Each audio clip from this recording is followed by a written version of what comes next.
Ours to Protect. Brought to you by Ireland's Classic Hits Radio, the IBI, and funded by Comisiún na Meán with the television licence fee. Check out ourstoprotect.ie for more information. It's Ours to Protect on Ireland's Classic Hits Radio with Traic O'Brien. When we think of the bog, what does it bring to mind?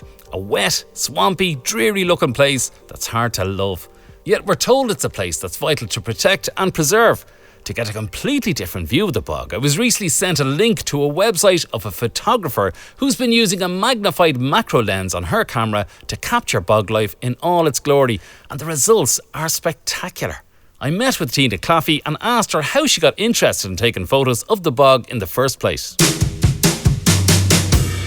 I went out for a walk, an eco walk with botanist and geologist John Feehan. Okay. And there was about 8 of us on the walk, and it was in a bog near my hometown of Barr, and it was a part of the bog that was given back to nature. Right. And oh my God, my memories of the bog were very grim. Yeah. I never looked on the bog as a living landscape. I always looked at it as a dead wasteland, really. And I associated it with hard work, bringing home the turf, and everyone else would associate it with. But this day, my eyes were opened because John Feehan, there was about 8 of us on the walk, and he handed each of us a little hand loop, which is like a little magnifying glass. And as he walked and talked, he walked off the boardwalk and encouraged us to get off the boardwalk and walk on the actual carpet of the bog. He was scooping up various flora and fauna off the ground, off the carpet, and he was encouraging us to look through this magnifying glass. And it blew my mind because everything we were looking at was living and alive and colourful. There was carnivorous plants, there was spiders that walk on water. I wanted to capture with my camera what I was shown that day. Yeah. With the magnifying glass. So I invested in a macro lens, which is like an extreme close-up lens. Yeah. So that's like looking through a magnifying glass, but being able to take photos with it. And that opened a whole world for me, really. Because it started off an hour or 2 a day, going out with the camera, and then the next day bringing a sandwich and staying for longer, and then visiting other bogs. And actually, the more I found and discovered, the more interested I became. And it was like Alice falling into the rabbit hole.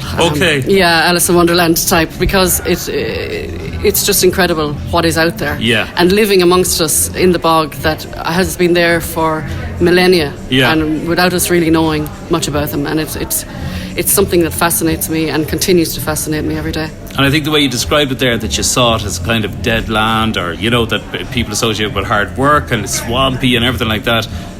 They go to your website just to see the level of colour that you're talking about. It is stunning. It is a completely new angle on the bog for people to see it that way. It is, and the beauty of the macro photography is that you can capture what the naked eye can't see at all. Yeah. It just can't.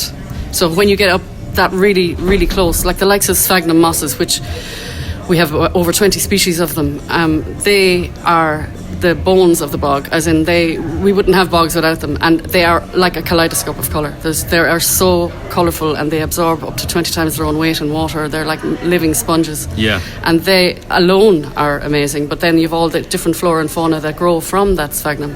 The way you have it on the website, I just noticed that you have it as sort of split into the 4 seasons, that, there's the spring, summer, autumn, winter, and it's just different things that you'll find at that season on the bog. Absolutely, and every season has something beautiful to offer. Yeah. Right now it's spring, coming into spring, the bog pools are beginning to burst into life, and then as the summer approaches, the summer is just the time out there. The colour, yeah. The colour, the life. Yeah. It just bursts into life from late spring, and then coming into the autumn, you have the heather comes into bloom, and then all the other plants like the bog asphodel, deep orange, you have purple. It's just so good for the soul, good for the mind to be out there. It's just a really enriching place. We're very lucky to have such. We have quite a few pristine bogs in Ireland, and that in itself is something we need to kind of hold on to. Yeah. They are our rainforests, and it's quite. It's open to everybody. Everybody can go along. There's boardwalks now going through bogs. Absolutely, and there's so much more awareness now, which is fantastic. Yeah. And the boardwalks in various towns and environs have the boardwalks can bring you right out into the middle of the bog that's really, really wet. Yeah. A really healthy bog is very, very wet, Yeah. and you wouldn't be able to go out there without a boardwalk. And now you can. You have access to go out to these incredible wildernesses, you know. TinaClaffey.com. Check it out. Thanks very much, Tina. Thank you very much. I was truly blown away when I first saw these amazing photos, and it's given me a whole new appreciation of what's going on behind the scenes on every bog in the country. Don't forget that you can listen back to all the features on the Hours to Protect page on classichits.ie or on hoursToprotect.ie. Hours to Protect is funded by Commission Namian with the television licence fee and is a partnership between Ireland's Classic Hits Radio and the Independent Broadcasters of Ireland. Check out hoursToprotect.ie for more information.